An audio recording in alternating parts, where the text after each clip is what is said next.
ঘটে গেল কানপুরে অঘটন তামিম ইকবালের সাথে।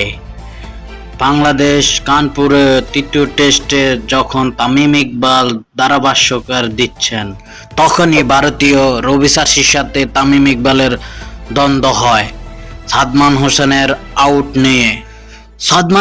আউট নিয়ে ডিএসসি নিয়ে প্রশ্ন তোলেন তামিম ইকবাল। তারই সাথে ভারতীয় রবি শাস্ত্রীর সাথে তর্ক হয় তামিম ইকবাল সাদমান হোসেনের আউট নিয়ে। বাংলাদেশ ইনিংসের 13তম ওভারে আকাশদীপের লিঙ্ক বল একটু লাফিয়ে খেলতে গিয়ে ব্যাট পাননি সাদমান। বল তার প্যাডে লাগে সঙ্গে সঙ্গে আউটের আবেদন করে ভারতীয় পেসার আকাশদীপ ও বাকি ফিল্ডাররা।